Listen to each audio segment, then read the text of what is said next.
Hello everyone. Did you know that the bright yellow color of your urine after taking a multivitamin is actually a clinical sign telling you something important about your body?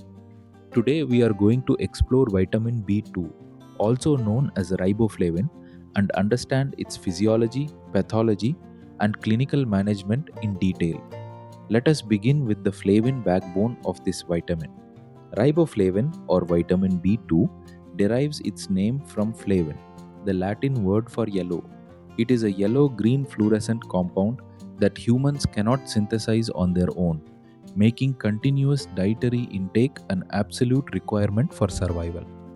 Excess riboflavin is excreted in urine, producing a characteristic bright yellow color that serves as a clinical indicator of adequate intake. It has three important properties. First, it is water soluble, so it is rapidly distributed into extracellular fluid and no substantial body stores exist. Second, it is heat stable, highly resistant to heat breakdown, especially in neutral or acidic environments, which helps preserve its integrity during most standard cooking methods. Third, it is photosensitive, uniquely vulnerable to degradation upon exposure to UVA radiation, a property with distinct toxicologic and clinical implications. Now, let us understand how riboflavin functions inside our cells. Riboflavin converts into two active coenzyme forms, FAD, flavin adenine dinucleotide, and FMN, flavin mononucleotide, and these drive three major functions. First, cellular energy, where FAD acts as an obligatory cofactor for succinate dehydrogenase, also called complex 2, driving both the citric acid cycle and the mitochondrial electron transport chain to produce ATP. Second, antioxidant defense, where FAD stimulates glutathione reductase, maintaining redox homeostasis and neutralizing reactive oxygen species, which protects high demand tissues.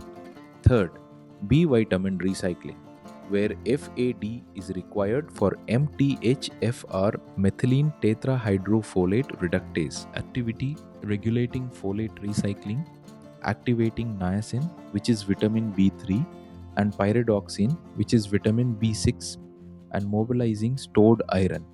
It is important to remember that if this central riboflavin gear halts cellular respiration, antioxidant defense, and auxiliary vitamin metabolism all fail simultaneously.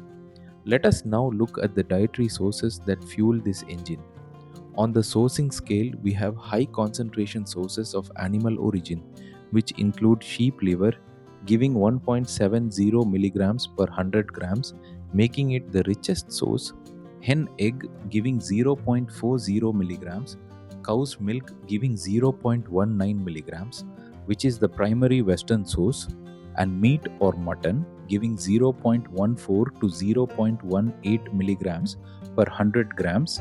Then we have moderate concentration sources of vegetable origin, including pulses and legumes, giving 0.21 to 0.32 milligrams per 100 grams, where germination increases the content, and green leafy vegetables like spinach, giving 0.15 to 0.3 milligrams per 100 grams. Finally, we have bulk sustenance sources like cereals, whether whole or milled, giving 0.03 to 0.16 milligrams per 100 grams. Though these are poor sources by weight, cereals contribute the bulk of riboflavin in diets across developing economies due to the sheer volume consumed, and fortified breakfast cereals play a similar bulk role in the United States. Riboflavin also faces two major environmental vulnerabilities, which we can call the light drain and the water drain. The light drain or UV degradation happens because riboflavin becomes photoactivated by UVA radiation, altering its biologic behavior and degrading the vitamin. Clinically, leaving milk exposed to sunshine causes massive losses, and neonatal phototherapy for hyperbilirubinemia can rapidly degrade an infant's photosensitive riboflavin stores. The water drain, or extraction loss happens due to its high water solubility, since riboflavin leaches into cooking water, and adding alkaline substances like baking soda rapidly destroys the vitamin under heat. Clinically, discarding the water in which green vegetables have been boiled is a primary driver of domestic dietary loss. Let us now look at baseline requirements and increased physiologic demand. Because riboflavin drives cellular energy, the daily requirement is fundamentally linked to energy intake, following the equation of 1.96 milligrams per 1000 kilocalories. For infants aged 0 to 12 months, the requirement is zero point 0.3 to zero point 0.4 milligrams. For children aged 1 to 9 years, it is zero point 0.5 to zero point 0.9 milligrams. For adults, it is 1.1 milligrams for women and 1.3 milligrams for men. During pregnancy, it rises to 1.4 milligrams, and during lactation, it rises further to 1.6 milligrams. There are also important risk groups to note. Women of reproductive age show high deficiency rates, with up to 71% showing biochemical deficiency in regions like Malaysia and 40% in high-income nations like Canada and the United Kingdom. The elderly and adolescents often experience suboptimal intake despite living in food-secure environments. And superimposed stresses such as respiratory infections, chronic inflammation, or heightened physical activity can turn a marginal deficiency into a clinically severe one. Now let us look at the etiology or the pathways to depletion. The first pathway is dietary insufficiency, which is the most common cause globally, driven by low consumption of dairy, meat, and eggs, and particularly prevalent in South Asia, Eastern and Southern Africa, and rural settings globally. The second pathway is chronic alcohol use, which acts as a transporter blockade.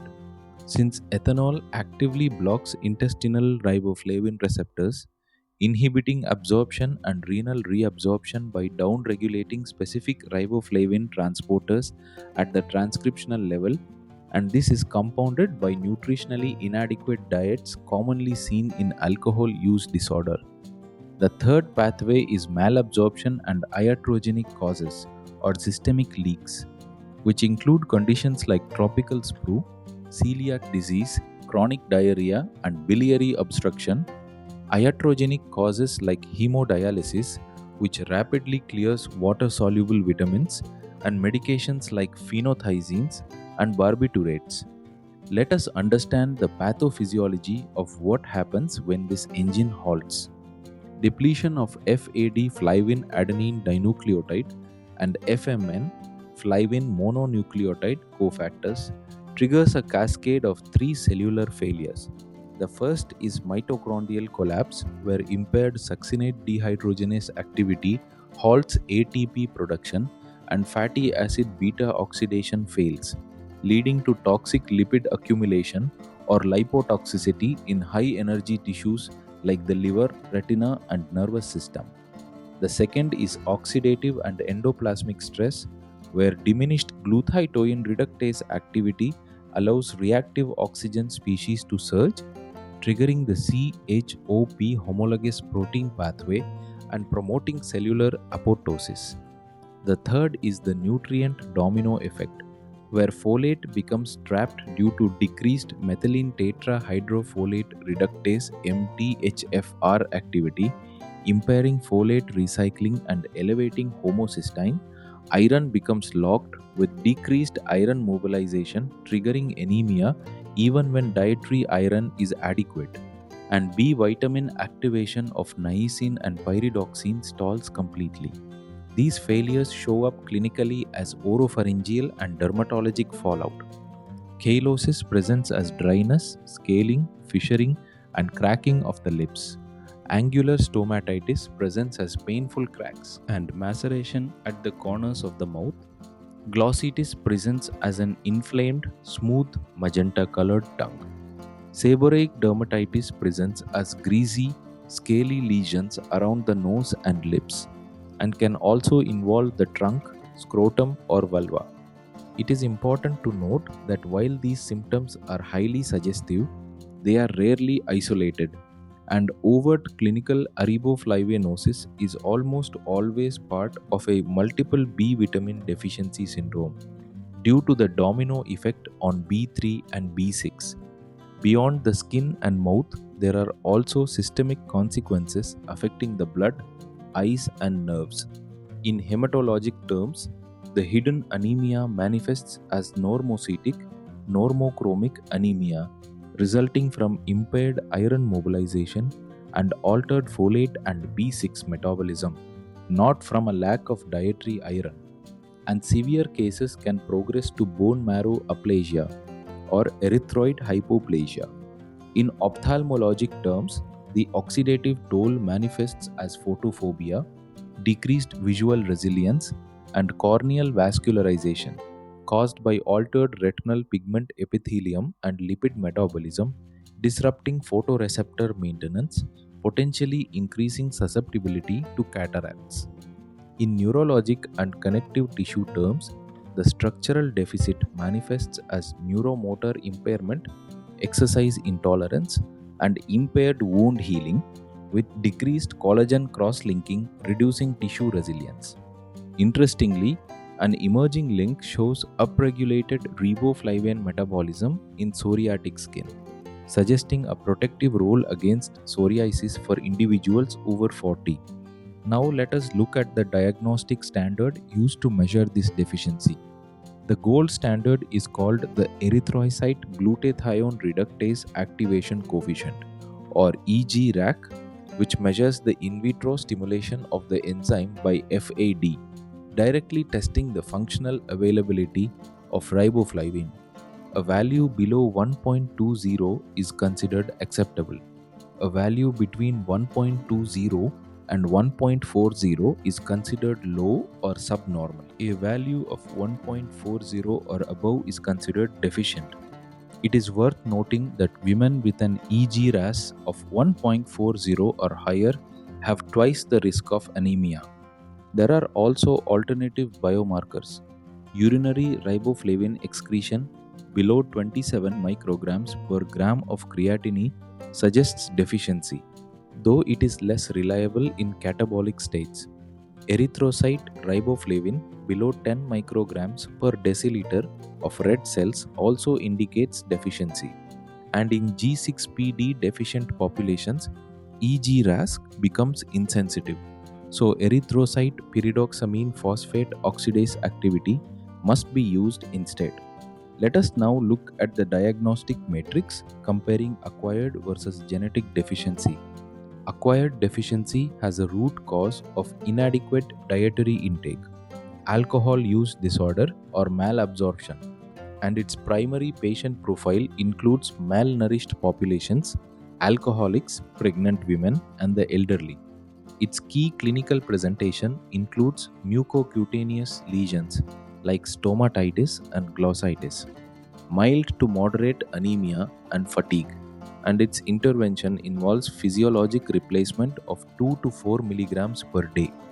On the other hand, genetic transport disorders known as RTD, riboflavin transporter deficiency, or MADD, multiple acyl-CoA dehydrogenase deficiency, are caused by mutations in specific genes impairing riboflavin transporter function, or mitochondrial fatty acid beta oxidation disorders. These are childhood onset conditions presenting as hereditary motor neuropathies such as Brown-Violletto-Van Leere or Fazio-Londe syndromes. Their key clinical presentation includes progressive distal motor neuropathy, hypotonia, developmental delay, and fatal respiratory failure if untreated, and they can even mimic primary mitochondrial disease. Their intervention requires life-saving high-dose therapy of 10 to 50 milligrams per kilogram per day. Let us move on to clinical treatment and repletion strategies. For dietary insufficiency and acquired deficiency, the dose is 2 to 4 milligrams per day using oral tablets for a duration of approximately 8 weeks, and the result reverses the biochemical deficiency with hemoglobin concentrations increasing in direct proportion to riboflavin depletion.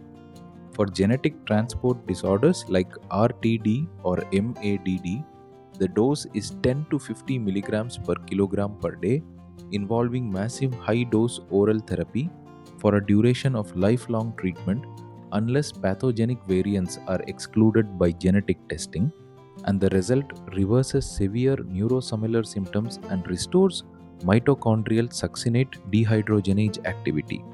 Both pathways are connected by a unified monitoring node, the EG-RAC thread, since biochemical depletion occurs within days, but repletion requires weeks, and treatment must continue until EG-RAC normalizes below 1.40 and clinical signs such as mucocutaneous lesions and hemoglobin levels fully resolve. Finally, let us talk about prevention and public health. This rests on three pillars. The first is dietary diversification, which involves educating populations to consume mixed diets rich in dairy, meat, and eggs, promoting parboiled or undermilled grains over highly polished rice, and proper domestic handling, such as avoiding excess boiling water extraction and protecting milk from UV sunlight.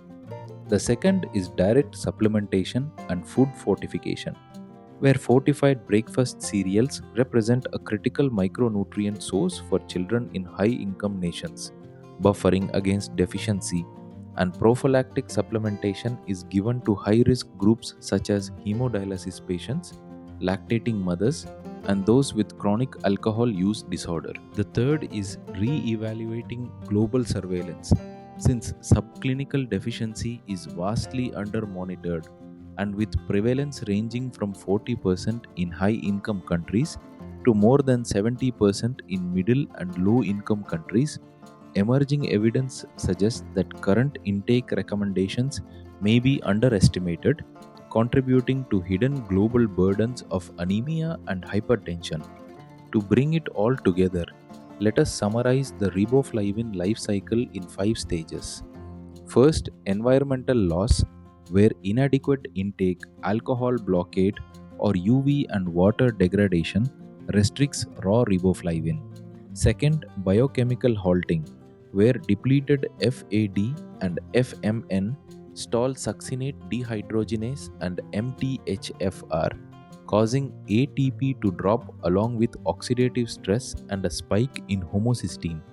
Third, clinical failure, which manifests as angular stomatitis, Cheilosis, Glossitis, normocytic anemia, and peripheral neuropathy, with EG rising above 1.40. Fourth, clinical intervention, involving targeted oral dosing of 2 to 4 milligrams per day for acquired cases, or 10 to 50 milligrams per kilogram per day for genetic cases. And fifth, system restoration, where the FAD and FMN networks re-illuminate, mitochondrial energy resumes, iron is mobilized, mucocutaneous integrity heals, and EG-RAC normalizes below 1.20, restoring the catalyst fully.